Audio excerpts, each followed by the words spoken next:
very initial question, like what prompted actually to set up the UPES in the first place?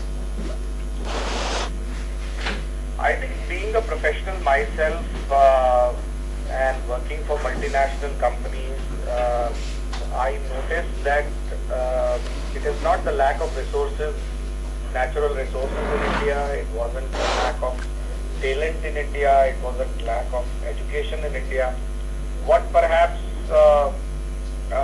was missing is domain-specific education, for which there was a very large educational value chain one has to traverse. There were so many journalists we were producing, so many engineers, MBAs, which then had to be a very high cost entry into a particular industry, and they took awful lot of time to get familiarized with that industry. Whereas, very simple and straightforward industries like hospitality and IT had a very straightforward value chain. If you want to be a hotel management graduate, decide that after 12th, get into a catering and hospitality, a hotel management institute, and pass out as a hotel management chap and work in a hotel. So, I often felt that traveling on Indian highways, I could get into even a non-star hotel and find a hotel management graduate. Okay. But traveling to a 18,000 crore refinery, you couldn't find a petroleum downstream engineer, and they were electrical engineers or diploma holders, and it took them years of training to learn to operate a refinery. So and same was with aviation. All the core sectors which provide a significant portion of India's GDP, whether that is mining and mineral resources, whether that is aviation, whether that is oil and gas, power, they had very few specialist management diploma and degree institutes where employable people directly into that industry, which do not need induction in that industry or in the particular substream of that industry required much induction. Okay. So that's what prompted us to take a world tour. We went to 14 such domain-specific institutions. It was just by accident that since I was from the oil and gas industry, I started with oil and gas because that is something I knew. And but our focus was always on core sector or domain-specific education. And we knew that this was way back 2001, and we knew that the reforms taken in 1991 and 1995 will take about 15-20 years to unfold. And the India of 2010 to 2020 will have all these sectors blossoming. And we had seen that happening in IT, in telecom, in banking, to some extent in power, to some extent in oil and gas, but a huge success in insurance, banking, IT, and some of the sectors which got opened up, automobile for example. So what we thought was that if we could perfect a one PPP model, public-private partnership model, in one specific area of, let's say, energy and transportation, then we could replicate that before we hit the stage of only IT application-based era, which we predicted will be there from, let's say, 2020 onwards. So we had one phase which was 2010 to 2020, which was creating an institution which is considered a leading institution in domain-specific education. Institutions take almost 10 years to shape up, and another 10 years to come to a international benchmark and to be a leading one in that area. So whoever wants to get into this area should have a 20-year blueprint clear cut. and have the patience to do it. Excellent, sir. The one thing which also hit me was a multiplicity of regulations, systems, dogmas, prejudices, perceptions, which prevailed in the education sector and especially attached to vocational. Vocational and specialization was seen as low grade, as if becoming electrician is vocational and becoming a systems engineer is not vocational. Whereas a system engineer starts with operating power plants or transmission systems. So we also saw that all that complexity can be avoided if we could somehow be in a setup, in a structure where we could fast pace our model. Both in terms of lateral expansion, or let's say vertical expansion in terms of student numbers, faculty, courses, and horizontal expansion, let's say the verticals in which we could get into, aviation, shipping, all the transportation part, automobile, and on the other side, the energy side, the oil and gas, power, non-conventional, nuclear. True. So we needed a university, and that too a self-funded university, which is popularly called a private university, where the executive freedom was there to do all these things at a faster pace, where decision making is faster. But that meant remaining away from any kind of corporate sponsorship or institutional endowments and government funding or any such things, because takes away to that extent that kind of executive freedom which you need for an experiment to succeed, to become replicable, and also to walk with time. True. So all these factors propelled us, unavailability of core sector professionals who are domain specifically educated, to complexity of the educational system to be where it required a pioneering effort to do something historical. And third issue is to make sure that you have a public-private partnership replicable model, that once you have perfected it, once you have provided a proof of concept of that, more such universities could be opened up for other industries, other bouquet of industries, both in India and overseas. Excellent, sir. Great. Sir, after having traversed almost a decade with UPES, what has been your contentment factor? What all vision you set out? How contented you feel yourself? Contentment is far away. What has one succeeded is planting the sapling. But one is looking at a forest, and not a forest, but there is a whole environment you have to change by, because there is climate change. So it is as relative as that to fight climate change, we have been able to plant one sapling.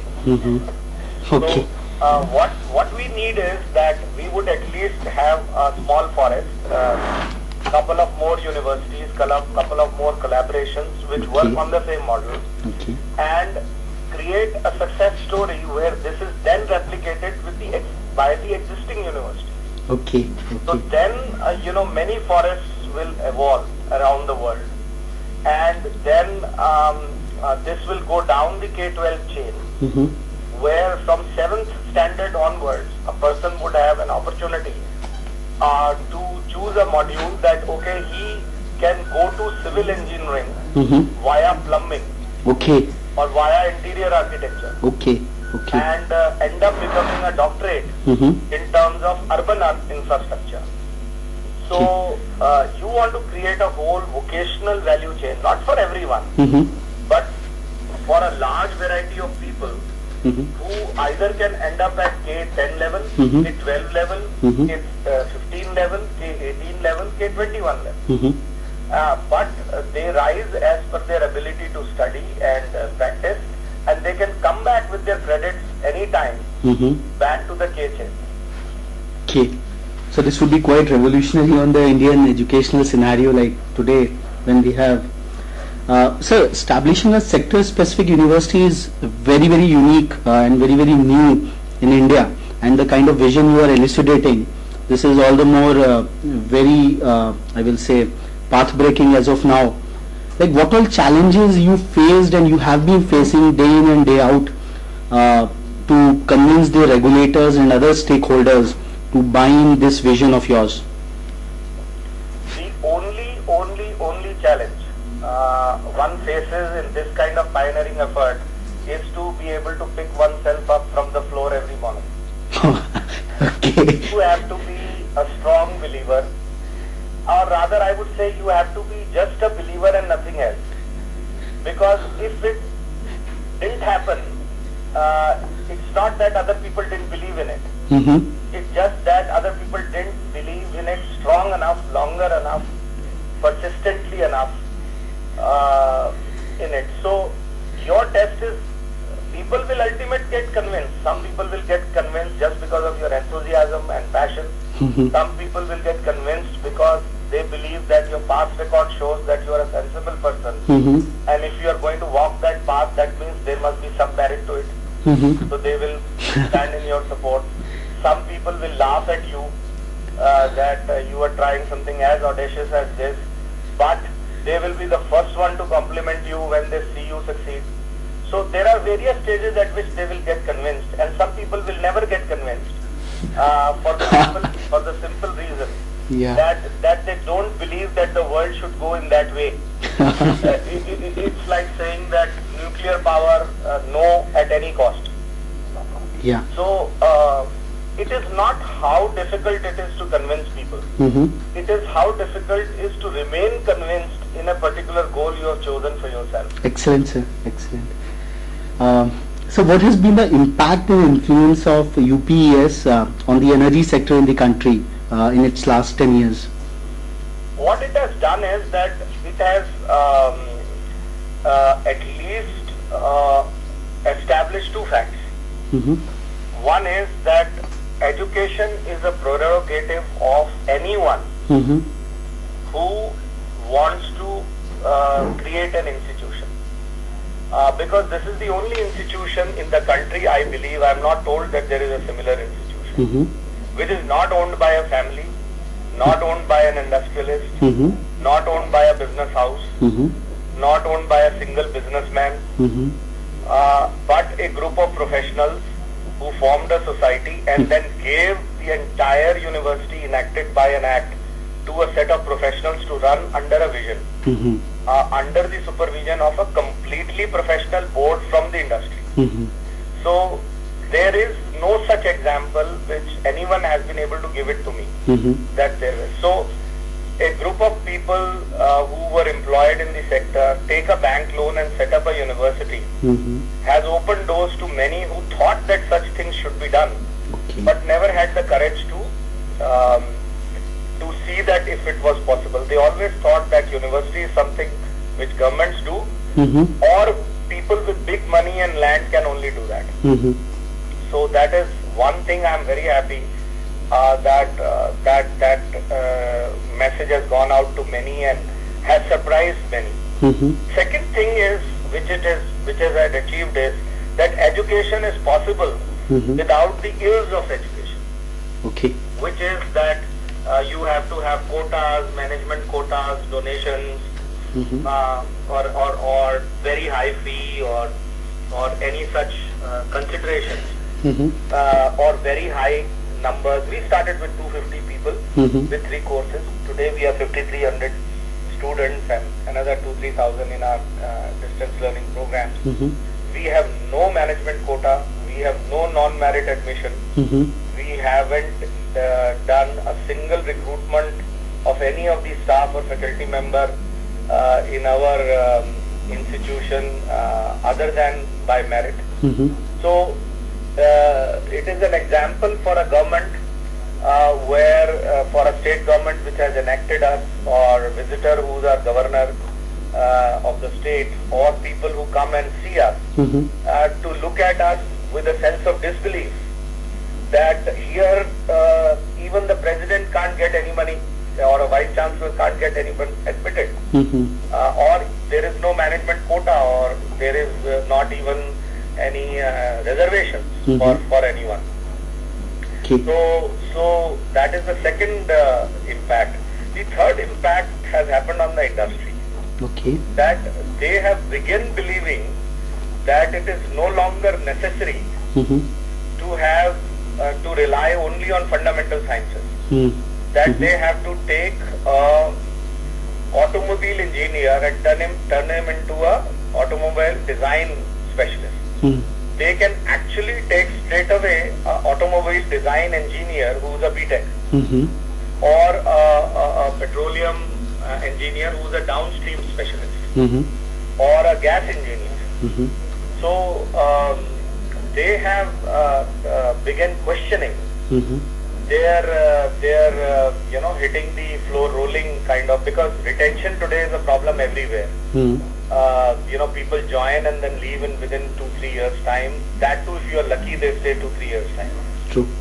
So they have begun questioning the cost of training, which gets into, Infosys has these huge campuses where it takes thousands of people, train them for 6 months. It's a very expensive exercise, then put them into another 6 months induction program before they are productive. True. And we are, for the first time in collaboration with IBM, are coming out with experts who will be BTech cloud computing or BTech open source learning people. Okay. Means they will not require to go to this campus of theirs. So we are making corporate to campus to corporate journeys minimum. True. So we are shortening the runways. In fact, in aviation simulation, we are inventing vertical takeoff aircraft where you don't need a runway.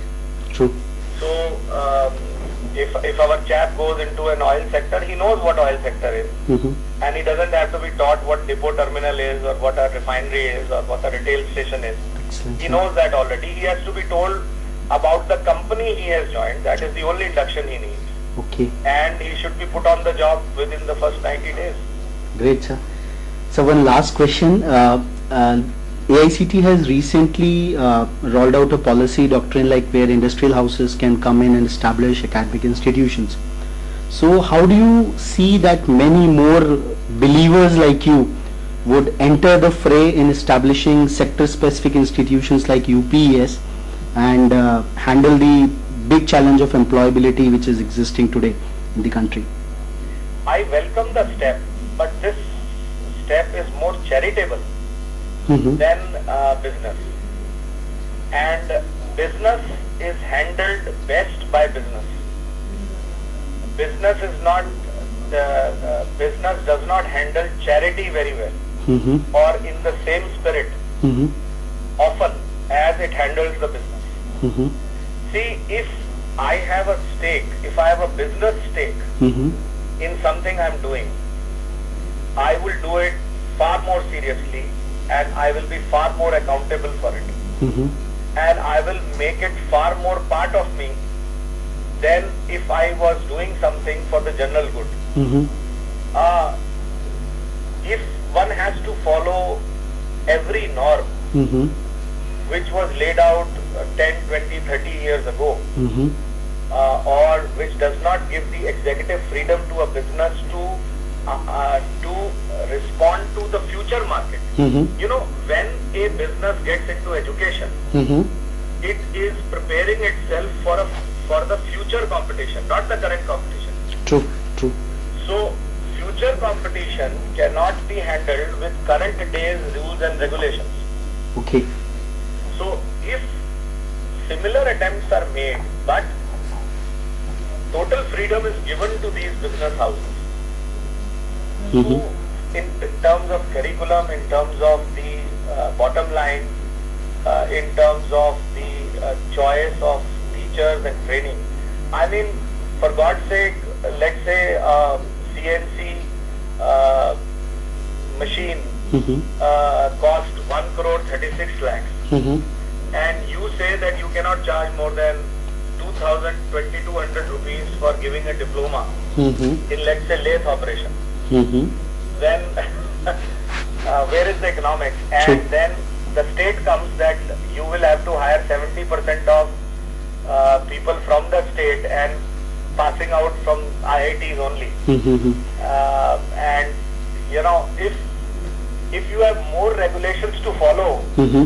then much more than the benefits you think will happen to you, then you are taking it towards charity rather than towards business. So why is it that education, and especially the higher education, still remains the last bastions of regulation? Like, why it? It's not the last. Okay. We still have the mining industry. We Mhm. still have the media industry. I mean, we have so many regulations which